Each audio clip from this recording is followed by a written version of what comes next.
Does it feel like every part of your life is divided? Every scenario, every environment, your church, your school, your work, your friends, left, right, conservative, liberal, religious, secular. It seems you always have to take a side. This is a conversation between a progressive Christian and a conservative atheist who happen to be great friends. Welcome to Living on Common Ground. Do you think if we met today, we would still be friends? I don't know, but we're friends now.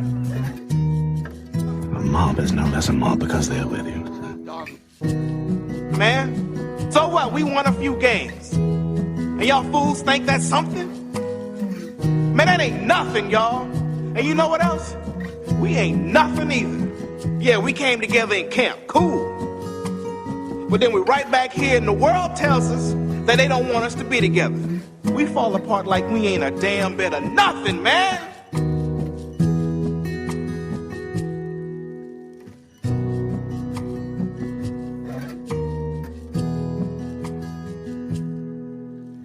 So we can talk about government shutdown because we're in the midst of it. Boring. Yawn. Well, here's the thing. Does it? I tried to look up this morning, because I haven't felt any personal impact by it. Right now, I know Jordan did because he and Jamie spent fall break going to national parks, and so the big thing is you're not going to have a clean bathroom. And you're not going to get a chance to go to some of the places that require you to like historical buildings and places and things like that. Right? Like right now, if you went to Gatlinburg, you couldn't go through Cades Cove. Mm-hmm. Okay, I know. Okay, so listen. Politics have been my sport for so long. But I wanted to ask you a question. Yeah, go ahead. No. You say your thing. Go ahead. They've been my sport for so long. I have been through so many of these, and they're always it's always such trifling.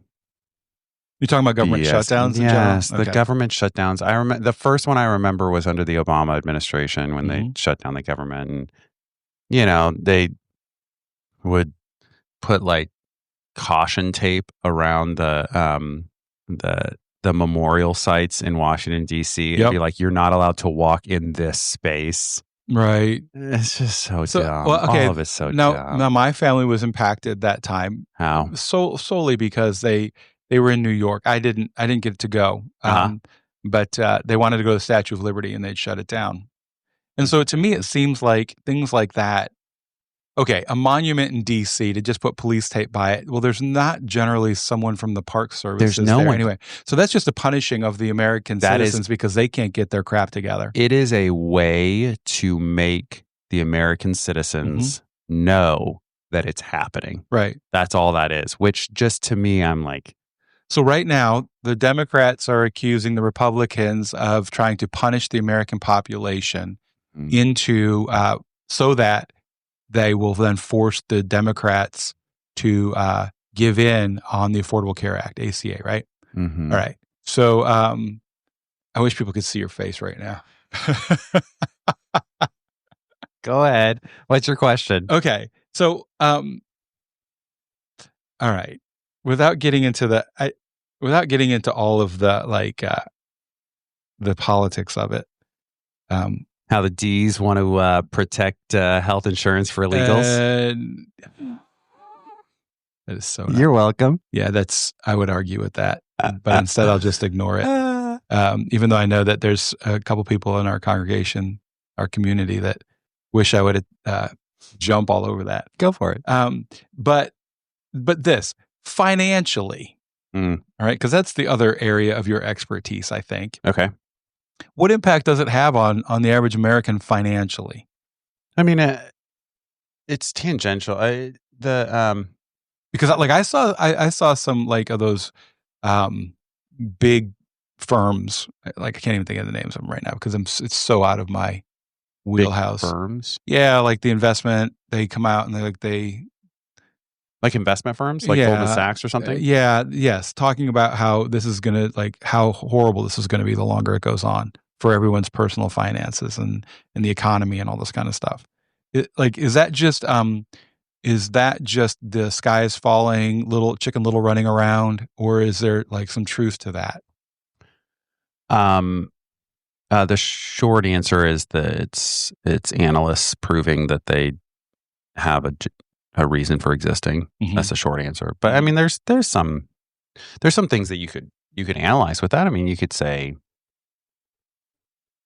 oh, what are the few things that you could talk about with that? It depends on what you're looking at. If you're looking at the stock market, you could say uncertainty always is a difficulty for the stock market in general. Mm-hmm. The market likes certainty.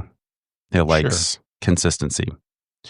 Now, part of the reason that I would say consistency, because certainty doesn't exist. Well, okay, fine. You know what I mean. The market doesn't like uncertainty. It doesn't like Nobody does. Too bad. But I'm just saying, like, it doesn't perform well under uncertainty, generally speaking. So, I mean, part of the reason that something like this creates uncertainty is because we do have an economy that is, oh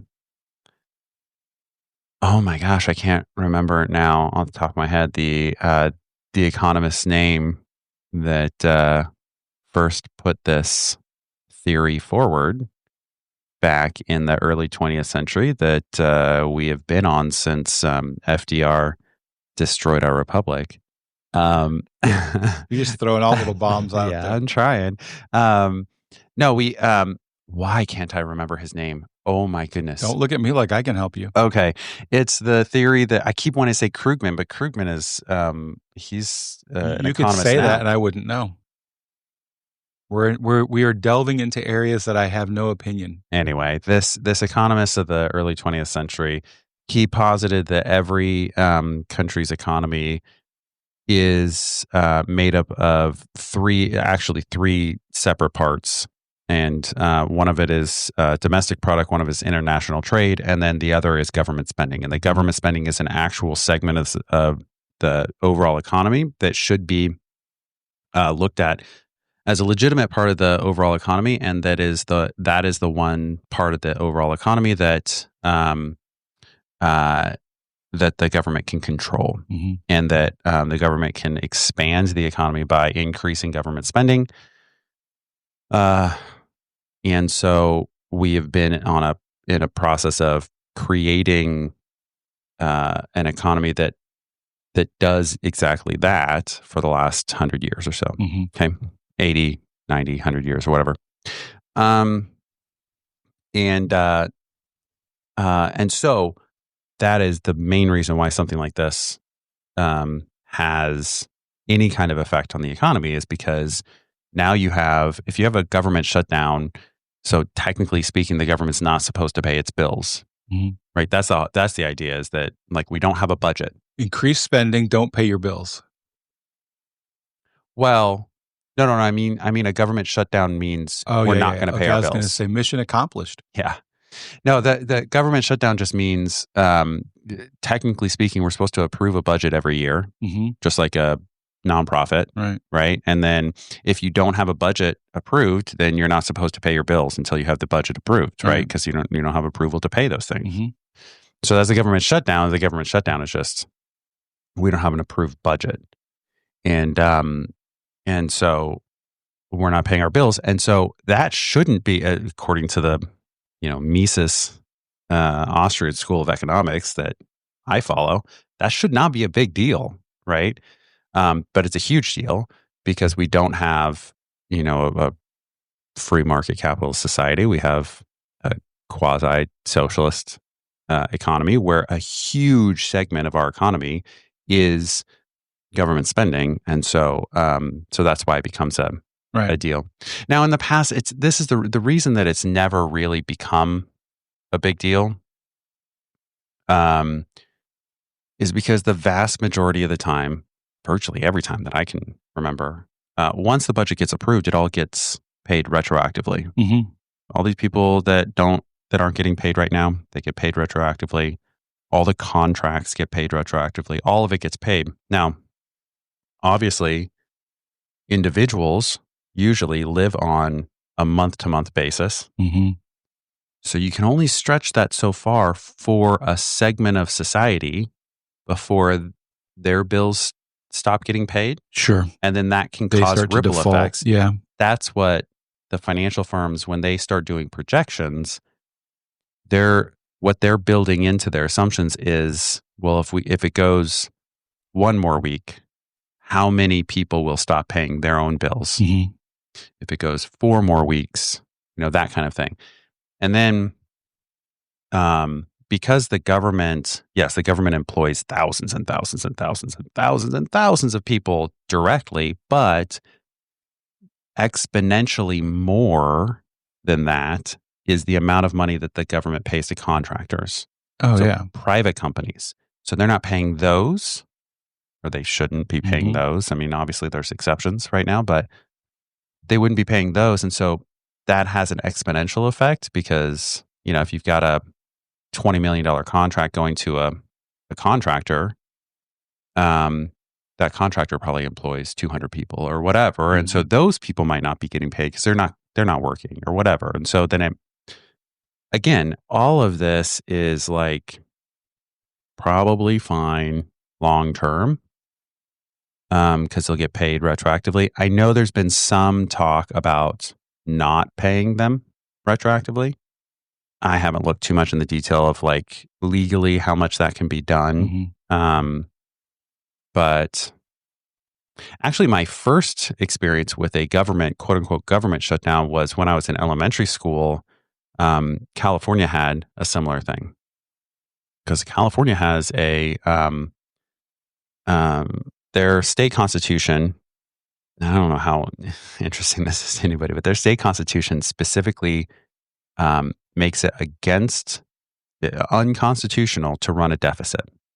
So California state is not ever supposed to run a deficit from year to year. Now, they just do it now. They, somewhere along the line, 20, 25 years ago, something like that, they just started doing it. It's unconstitutional though. And so when I was in elementary school, my grandmother worked for the state DOJ, State Department of Justice. Mm-hmm. So she was a state worker. And so she got paid in IOUs. I remember hearing her saying, like, we got IOUs again this paycheck. So I think it was like 2 or 3 paychecks she got IOUs. That was my first experience with it, but she got paid all of it. But again, it definitely can be stressful for individuals, but right. I don't know. The whole thing seems silly to me. Well, it's always silly. It's always posturing. Can I stop paying my taxes until they reconvene? I say you do it. Yeah. Go Wesley Snipes. Well, because, I mean, one of the things you have said is you should oppose all taxes at all times. In all places. Okay. You want to expand on that? Also, whose fault is this? I mean, Democrats. Yeah. Well, kidding. No, I think, I was trying to look into some of this morning as I was drinking my first cup of coffee. I mean, obviously the Democrats blame the Republicans. Republicans blame the Democrats, and the independents blame everybody involved. Mm-hmm. But nobody's blaming themselves. Nobody's taking credit for it. Sure. I do think it's very interesting, and I'm going to share this. And maybe I'll pull the clip up too. But it's Keynesian economics. That's what I was looking for, by the way. Say it again. Keynesian. Okay, I'm not familiar with that. Keynes was that's his last name. Okay. He was a British economist that theorized this idea. Yeah, I think the only book I've got on my shelf about anything is it was during the Enlightenment, a book written about Adam Smith. No, give me another name. Written about capitalism as a form of economy. Anyway, so there you go. I can't think of names either today.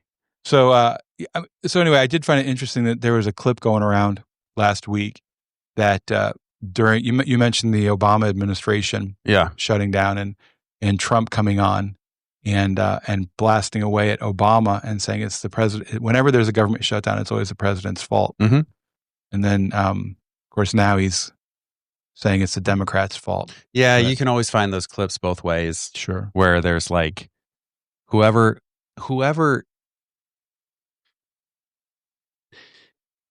This is the reason that I have that I pull the face that I do, is that it's just this is one of the reasons I think that we should video record every time we do it. Yeah, we should do. And then you can go to my Patreon account, which is free right now, and you can watch all of the videos. We could live stream it. Actually, that does remind me. I've run the idea about having a live recorded, and people are all over it. Oh yeah, yeah. They want to be able to chime in. I think it would be fun, and we could do a kind of panel. They could ask questions. We just need to schedule. I think we should schedule it for a Thursday evening. Yeah, that sounds good. Yeah. Okay, we'll get that on the schedule. So I think it would be fun. I think it would be too. All right. So things that people really don't care about. I think that's kind of where this episode is headed. Yeah. Because I mean, I get it. If you're a government employee, you're a government contractor. If your health insurance right now, you're dependent upon the government. I get it. All of those people should care. The rest of us tangentially are impacted by all of that. And then the longer it goes, economically speaking, it will have an impact on us. But for the most part right now, I think more people on Tuesday evening were worried about the results of the next episode of Dancing with the Stars than they were about the government shutdown. Sure. Right. Yeah. And I would argue that Dancing with the Stars falls under a category of who really cares at the end of the day. You know what's funny about that one? I was at the gym 4 weeks ago, 3-4 weeks ago, something like that. And I'm looking up at the TV, and they always have like the daytime TV, like interview shows and Kelly and Mark or whatever, you know. And I don't know any of them, but yeah, I don't. Anyway, you could be making up names right now, and I wouldn't. Yeah, but I saw except The View. I do. I know of The View. I saw on there that there was some talk show that was interviewing they had announced all the cast, the new slate of stars for Dancing with the Stars. And it was so funny because I texted Krista and I was like, I am officially old because they got me on this one. Because there was, it was Corey, I want to say it's Corey Haim. Corey Feldman. Because Haim is dead, right? But I know it was Corey Feldman. Okay, so Corey Feldman. Yeah. They had Topanga on there. I don't know who that person is. Okay, that's not her real name. I don't know her real name. Okay. That's her character name from Boy Meets World. She's like the first crush, one of the first crushes of every guy straight guy. I never saw that. Yeah, my age. Because it was, I would have been, you would have been like 10 years too. Well, because you're 10 years older. 10 years older than you. But I saw her and I was like, oh, I got to watch Dancing with the Stars this time. Like this, which I haven't, but I officially was like, I feel like they use the word. I feel like they use the word star very loosely. Yeah, for sure. Yeah, but they got me with this one. Okay, but I still haven't watched it. Well, we were out to dinner with Madison for her 21st birthday. Yeah, it was the 21st birthday weekend for her, but she had to she wanted to make sure that we understood that she needed to be home by 8:00. Wait, did she just turn 21? On Monday. Oh, happy birthday, Madison. Yep. She That's exciting. I know. And Robbie turned 18. So it's official. She can officially buy you a cigar now. She could if she lived in Tennessee, but she's in Cincinnati. So, that is so weird to me since I grew up with she can also buy weed though now because she lives in Ohio and she's 21. Is weed legal in Ohio? Yeah. Yeah. I knew it was in Michigan. I don't know all the states out here because obviously I'm from the hippie state, so it's been legal there for like 20 years. Right. So as we're just randomly rambling here about things people don't really care about, I think that's what this episode is about. Yeah, that's great. California also, I think the other thing, you said it's a hippie state. I also think that it ranks number 1 in the amount of serial killers for any state. That sounds about right. Right? I don't know. I think so. And there was some issues with some of the laws that happened, especially like during the 70s and 80s. Oh, sure. Right? You had the where they began to change the law with regards to mental health. And people were just being released. And so you have people like Ed Kemper. I don't know this name. You don't know Ed Kemper? No. Oh, yeah. I got to look this one up. You need to look him up. All right. And then, of course, you've got the, what was the one in California in the 80s? Anyway. Well, you've got the CIA asset known as Charles Manson. Yes, the CIA. So anyway, I'm all into. I'm listening to a podcast right now called "It's All About Serial Killers." So I've been doing that. You're listening to a podcast all about serial killers? Yeah, it's very interesting. That's awesome. It's The host is a criminal psychiatrist. Okay. Yeah, and it's fascinating. And I've got a book right here called "The Boston Stranglers." Because of the theory that there was actually more than one. I don't know from this one. I'm not big into like the true crime thing. Oh.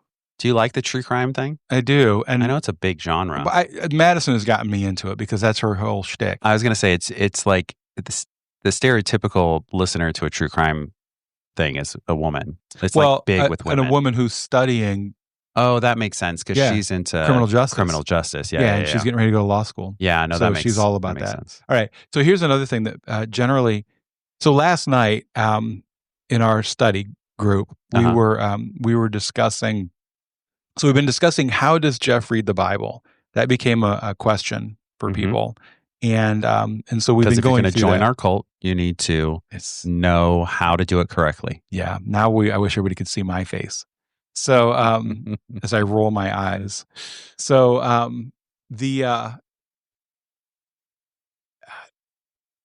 one of the things is you have to know what you're reading, right? Before you can know how to read it. Sure. All right. Okay. So, anyway, we were talking about the role that humans play in the creation of the scriptures. So 100% of it? Yes.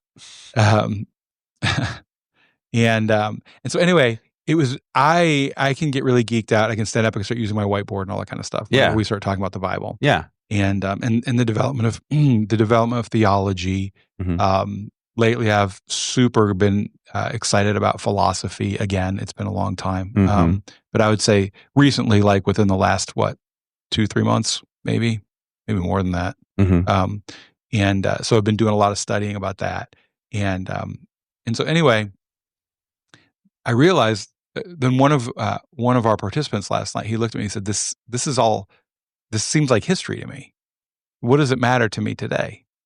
And I thought, well, that's a great question. And it was a good question, but it actually segued into what we were getting ready to talk about that evening or last night. But it got me thinking about this too. Like, so I find it really interesting, but I am always trying to think about, so what, who cares? What does it mean for us? But I got thinking about how much of what we are all very much concerned about, all of the things that seem to capture our discussions, our attention, how much of it is actually just circus? So I started thinking back about, and I know we've had this conversation in the past, but we've been talking for 2 years, almost. It'll be 2 years next month. But Rome, right? Bread and circus? I forget exactly how they phrased it. But how much of what we think is like really super important in this world today is just stuff that's being thrown out there to keep us entertained or to keep us actually not looking at the things that really are important. And so what are the things in your estimation that are really important, that we should be concerned about, that we should be focusing on? Is there anything? Yeah. Or is it all just like? No, I think that's a really good question. It makes me think of conversation that Krista and I were having last night.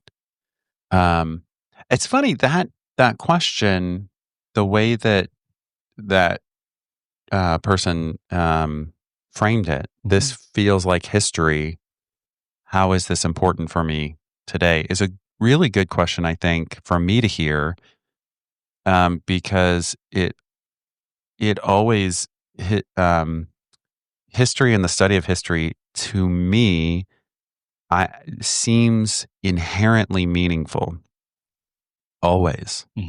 Like it, ever since college, when I fell in love with history, it's always seemed to be on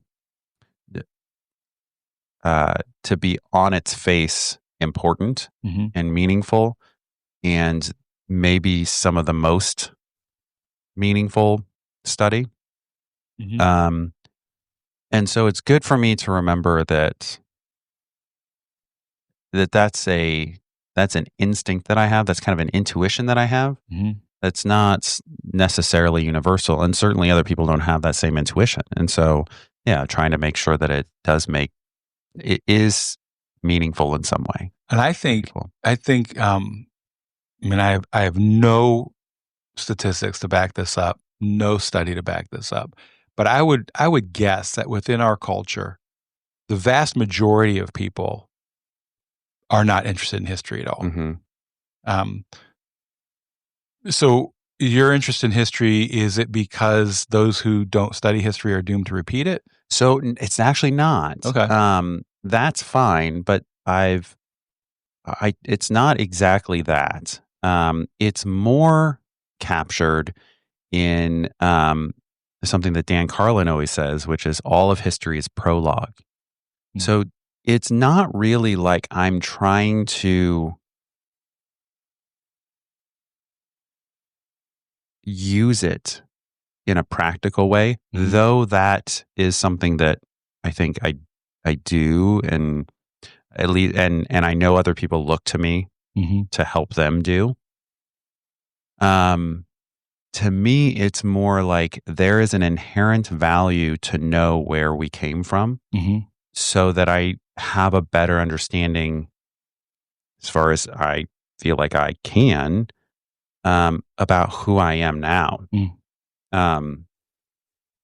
So, and does it matter where we're going then? Because if all of the history is prologue, it means that there's chapters to come. Sure. And yes, and it does matter. I do think that it does matter to me.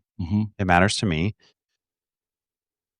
I also don't, but that's just not the primary, to me, that's not the primary intuition that I have about the meaning or the value of history. To me, it helps me better understand who I am today and who we all are today. And I have like this drive to want to know what's the correct way of looking at all of us today, right? What's the right answer? For what purpose? That's the purpose.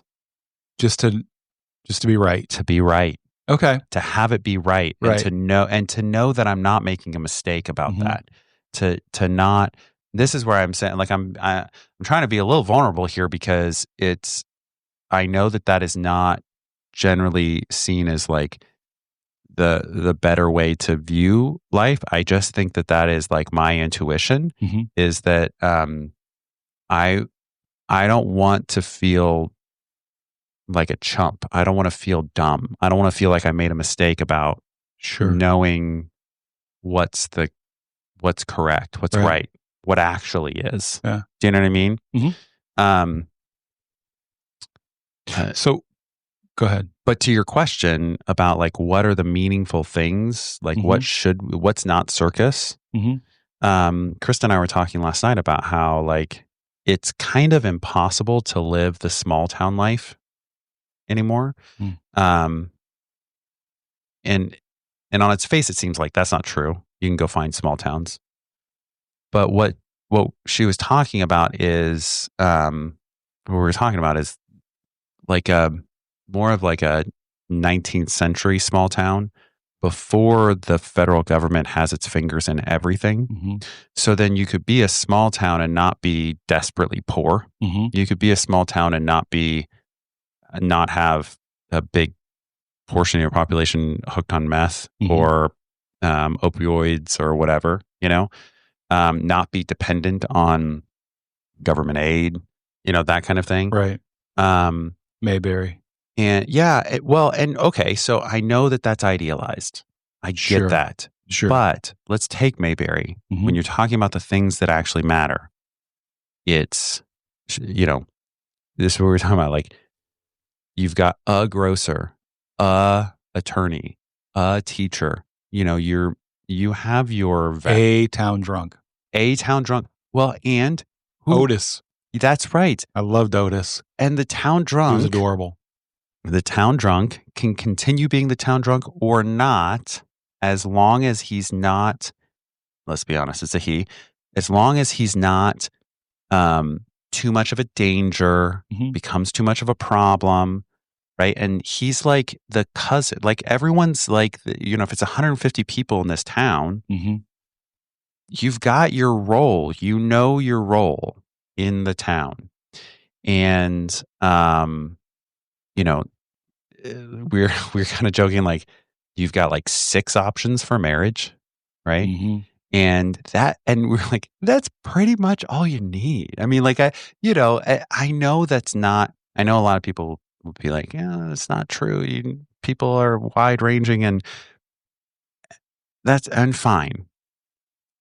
But when it comes to like what's important, I think probably the reason that it feels like there's, 99% of our life is unimportant and circus is because we live an urban lifestyle, even if we're not living in an urban environment, because we have, this society that is the federal government or the national government covers everything.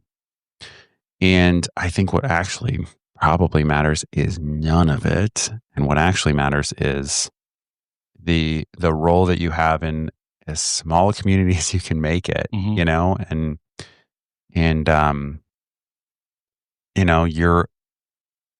your ability to help out your friend when they need some money and bring food to people who are just had a baby and go sit with the family whose parent is on hospice, and I don't know.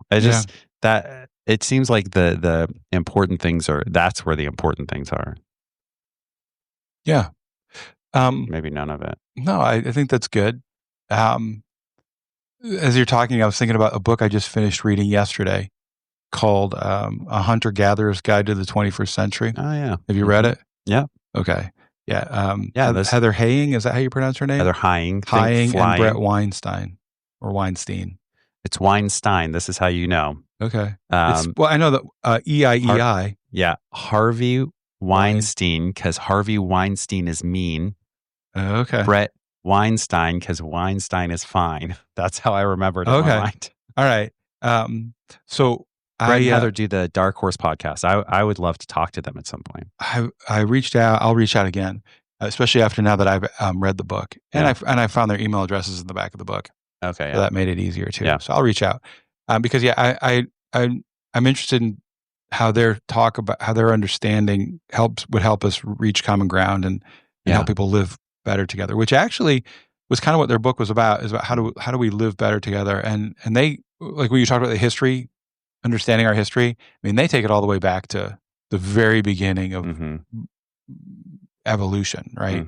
And so, like that kind of stuff, they're evolutionary biologists, absolutely, right? And so that stuff, I was like, but then when it actually started getting into the practical applications of, I found it fascinating, and because their premise is that we haven't evolved to be in the society that we live in. No, the world's changing faster than we can adapt to it for the last probably 15,000 years. And because of that, we are on a crash course to destroy ourselves. Yeah, was the premise of the book. Yep. And it was fascinating, and some of it was very affirming, as far as like the raising children part. And then not because Denise and I were excellent at it, we just happened to. But you had kind of this. We accidentally did things. We accidentally did things right. Sure. Yeah. And so I would, if I could go back, I would just be more intentional in all that. You probably had a strong instinct for it. Yeah, I think that's how they would argue that it was built within my evolutionary biology, that I had the instinct to. There were things that seemed right, and you followed those, and So when I think about things that are important, or why they become important to me, and what are things that would not be just circus, I think that right now, the reason I find theology so fascinating, and specifically right now, I'm spending a lot of time studying the development of particular strands of theology or particular theological ideas, is because I feel it's important to be able to continue moving forward with that, right? That if there are if there are certain ways of understanding this world, and as we get more information, how do we continue to communicate an understanding of the world in light of the new information that we have? And so that's something to me. And that's the reason I asked about, like, is it so that the next chapters or whatever? Because for me, yes, I want to understand right now, but I also want to be able to communicate well. I want to be able to help set up situations to make it possible to create a better world moving forward, or continue making a better world. I also, though, think about that one in you that wants to make it, that sees that it can absolutely be better than it is, and wants to make it better than it is. Yeah, and the 5 in me has no belief in better or worse. Sure. And when I'm in a bad frame of mind, I jump right over to the 5. Yeah. But it's also, I'm a 9. So for me, when I talk about being a better world, it's more of a, how do I help create peace and all that? All right. Yeah. So, but here's the thing. I think right now that the things that are not circus are the things that contribute to making me a better person. Right. I like that. Okay. I could get behind that. Okay. So, and I'm going to frame it in terms of philosophy for a moment. And I'm going to say values. I'm going to use the idea of values. Am I living into the values that I should desire? Right. So, like, if you want to take Jordan Peterson's and you want to talk about beauty and truth and justice, right? The 3 values that Jordan Peterson talks about, which, like I said earlier before we started recording, I think that you can probably find. I think you can find that in Plato too. Yeah. But is that aligning with sort of that ground of being, right, or whatever the underlying? Is it the underlying? I always get nervous using this word, but truth of the world, right? And the way that those should align is that, or I can jump over to Stoicism, and I can say, courage and temperance and wisdom and justice, right? Those 4. Are the things that I'm doing, are the things that I'm engaging in, are the things that are taking up space in my mind, are they helping me to become a better person than I was yesterday? Right. And again, I think that does come out of Stoic philosophy, this idea of the only person you're actually competing against is yourself. Are you a better version of yourself today than you were yesterday? Everything else to me right now is just noise. Yeah. It is a waste of energy. Right. Like I've found myself right now, I am so bored with sports. professional sports. Interesting.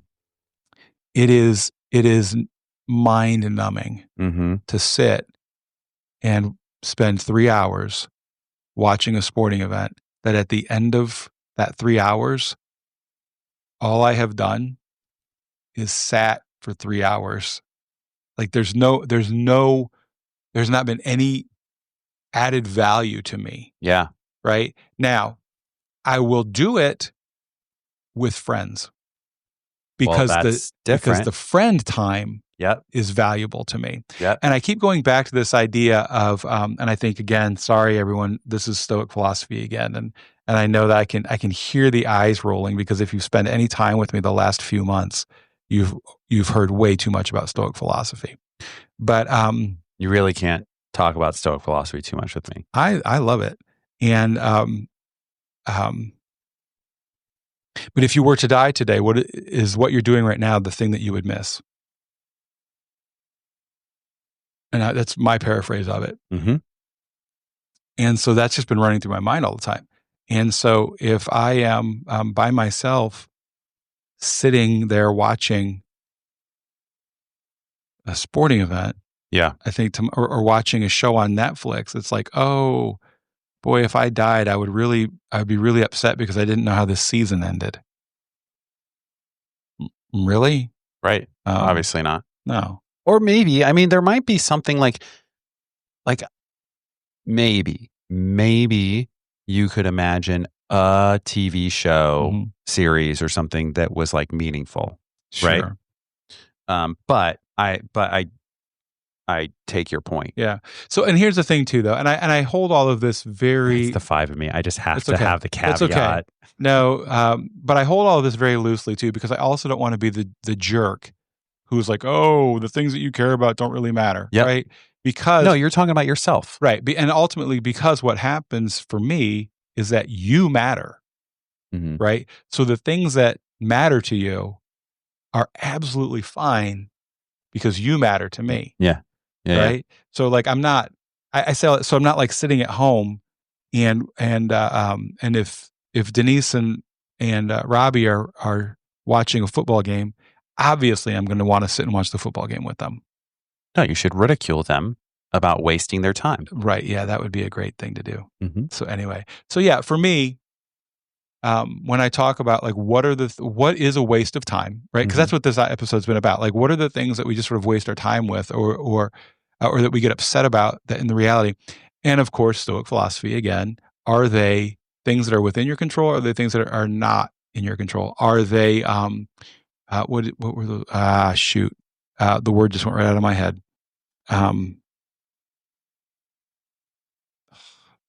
Anyway, I forget. It's a word within Stoic philosophy. It's not Greek or Latin. It's a translation, but it has to do with like sort of, I want to say incidentals, but that's not the right word. But all of the things that happen. Anyway, how's that?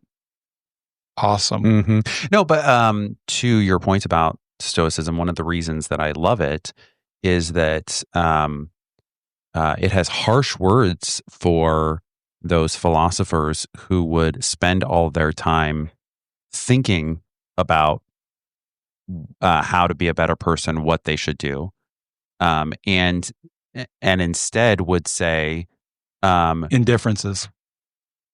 Indifferences? That's the word I was looking for. Yeah, sure. Indifferences. Things that you should be indifferent toward, that are indifferent toward you. Yes, and you have preferred ones and non-preferred indifferences, but they're all indifferences. Yeah. Sorry, I interrupted. No, but that's it okay. popped into my head. It's good. I grabbed the book. I didn't even have to open the book. Woohoo! Win for me. All right, go ahead. That's Sorry. Interesting that you just needed to grab the book and then it popped into your head. I think that is very interesting. Anyway, that is one of the things that I love about Stoicism is that it demands that you be active in your philosophy. That it is nothing.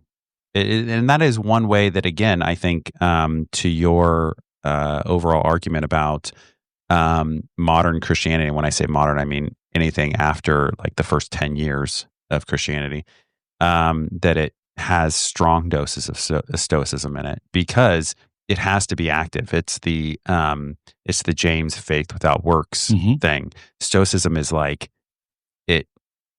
You can sit around and have all of the right answers, and you are just as wrong as if you had all the wrong answers, as far as a Stoic philosopher would be concerned.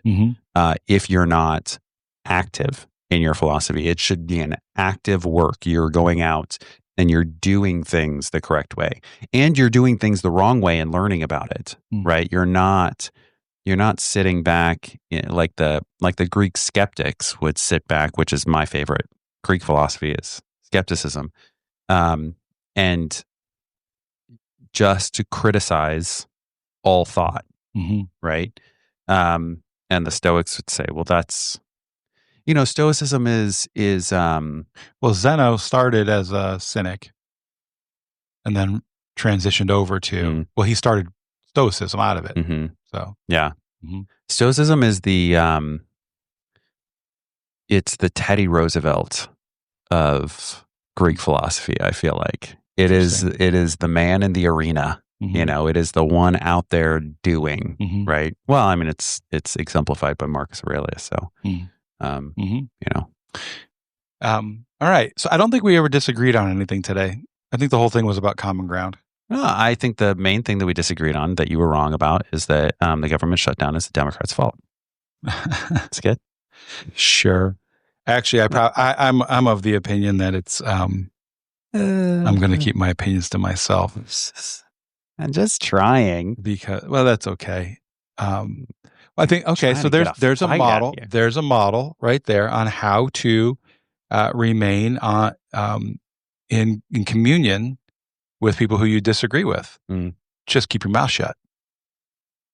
That's not a model that I follow. I think it would be beneficial if everyone from time to time might follow that.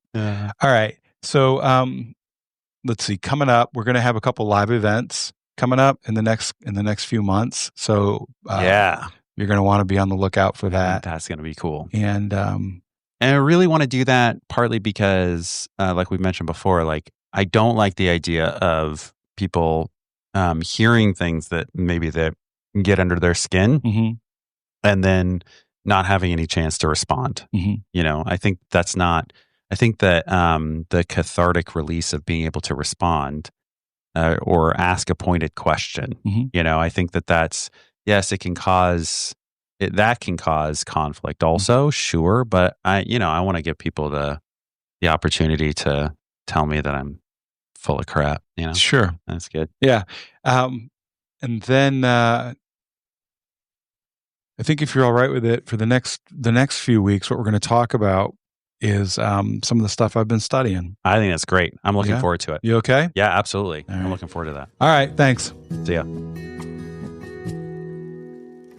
Thank you for listening to Living on Common Ground. Please follow wherever you listen to your podcasts and share it with your friends. You can also find a link to our social in the description. The more people we have living on common ground, the better the world will be.